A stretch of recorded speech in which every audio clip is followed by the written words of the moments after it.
The Africa CDC's mandate in the COVID-19 response is threefold. Firstly is to work with member states to limit transmission.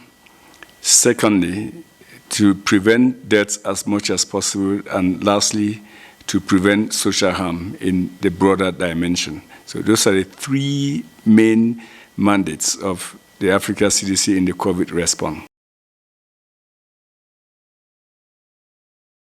The Africa CDC has supported member states in two broad areas. First, in the preparedness, and then secondly, in the response. In the preparedness phase of the COVID pandemic, we did a couple of things. Firstly, we supported member states to equip them with the ability to diagnose the virus, which initially, as of January, no country in Africa had the diagnostics. We had the lab capacity, but lacked the diagnostics. So we supported that effort to ramp it up to 48 countries very quickly. We've also supported countries to build up their surveillance systems for the virus, that is, enhanced screening at the port of entry and to tracking the people that are infected. We've also been very active in supporting countries in their infection prevention control activities, which is critical.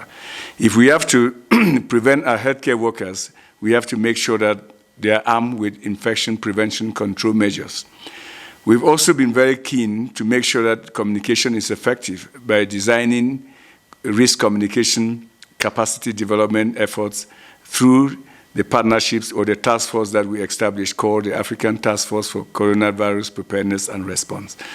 In the response phase, we have been very active in rolling out diagnostics, placing people in countries like in Nigeria, Cameroon, Cote d'Ivoire, Zambia, South Africa, and we continue to increase our efforts to scale up the diagnostic capacity. We all know that COVID response requires that we test people, we isolate them, and trace their contacts. It is fair to say that our testing numbers are extremely limited. I have indicated just this morning that as of this week, the continent as a whole has tested about 415,000, which is very limited.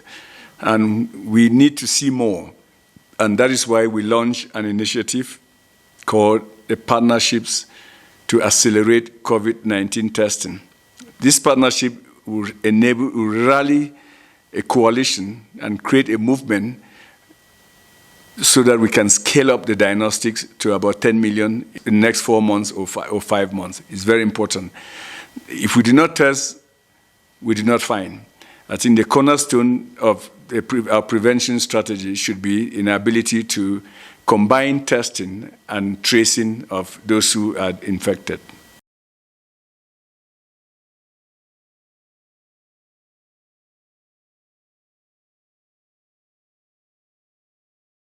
The Africa CDC and the African Union Commission is approaching this from a perspective of prevention. We are working hard with our partners as quickly as possible to promote the prevention component of our strategy, which is to limit transmission.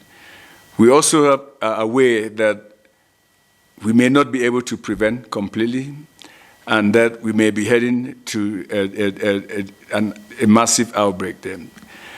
But we don't necessarily need to be the next epicenter if we intensify our efforts, like what countries are already doing in a very deliberate way to implement the testing, isolation, and contact tracing there. Secondly, is we have to also prepare ourselves for managing the cases. Our cases will definitely increase. We are today at about 1,200 individuals who have actually died, which is unfortunate. We should make sure that we arm the continent with and equip it such that it could manage the cases and prevent deaths as much as possible.